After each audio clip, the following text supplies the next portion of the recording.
les pays en développement dans lesquels des associations, des ONG de développement comme le CCFD Terre Solidaire interviennent sont des pays dans lesquels il y a souvent un manque cruel de ressources pour financer des politiques publiques en tout genre. Il y a des enfants non scolarisés, des gens qui ne mangent pas à leur faim parce que un manque d'investissement dans l'agriculture, des soins de base en santé qui ne sont pas accessibles pour le plus grand nombre. Et à chaque fois, quel que soit le domaine dans lequel les associations partenaires avec lesquelles on travaille interviennent, la question récurrente, c'est toujours la question du financement de ces politiques publiques et donc du financement de l'État quelque part derrière tout ça. Et ces questions de financement,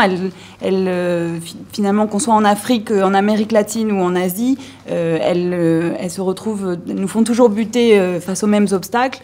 Souvent, c'est des pays qui ont accédé à l'indépendance déjà avec une ardoise, une dette importante qui avait été contractée pendant la colonisation et donc qui ont dû consacrer depuis des dizaines d'années une part importante de leur budget au remboursement de ces dettes. Ensuite, c'est des pays qui sont souvent riches en ressources naturelles et qui devraient pouvoir avoir les moyens de mobiliser toutes les ressources financières pour donner accès à leur population à ces services de base et pouvoir assurer le respect des droits humains de la population. Mais ces ressources, elles sont accaparées par un petit nombre, elles sont souvent détournées et puis les acteurs, les élites, que ce soit les riches contribuables ou les acteurs, les entreprises multinationales, s'affranchissent des règles qui s'imposent à l'ensemble des citoyens en se soustrayant à l'impôt et en utilisant toute l'architecture financière internationale et l'opacité financière qui est offerte par un certain nombre de territoires dans le monde pour aller cacher leurs avoirs et ne pas avoir à payer leurs contributions au budget de l'État. Et enfin, il y a quand même des territoires et des pays dans lesquels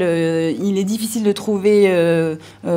sur quelle base commencer à construire le développement et dans ces territoires, c'est important de pouvoir recevoir une solidarité internationale, que ce soit de l'aide publique au développement de la part des pays riches ou alors des mécanismes de solidarité comme une taxe sur les transactions financières, une taxe mondiale, on en a beaucoup parlé. L'idée, c'est que c'est un secteur par excellence, la finance, qui a beaucoup bénéficié de la mondialisation, de la dérégulation des échanges et de l'ouverture des frontières, mais qui est très peu taxé parce que par essence, ce sont des activités internationales et comme la fiscalité reste quelque chose qui est développé au niveau des États, eh bien, ce sont des transactions qui échappent finalement à toutes les règles de fiscalité nationale. Et donc, on pourrait imaginer une toute petite contribution sur chacune des transactions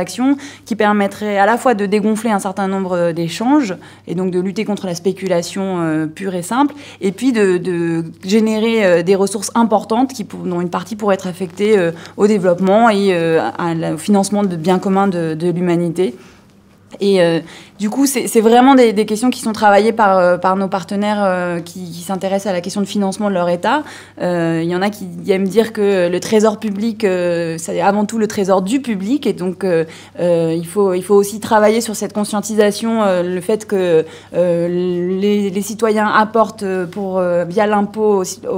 chacun selon ses moyens d'ailleurs, au financement de l'État. Et ensuite, l'État doit être redevable devant les citoyens de la façon dont il utilise ses fonds. Et donc il faut travailler à la fois sur la mise en place de règles plus justes au niveau local, avec une vraie justice fiscale, travailler contre tous les mécanismes de pillage et de vol des ressources de l'État qui se font au niveau international, donc lutter contre les paradis fiscaux, contre l'évasion fiscale des entreprises multinationales et contre l'opacité financière qui règne dans les paradis fiscaux, qui sert à la fois aux corrompus, à ceux qui ont de l'argent à blanchir, des activités criminelles à cacher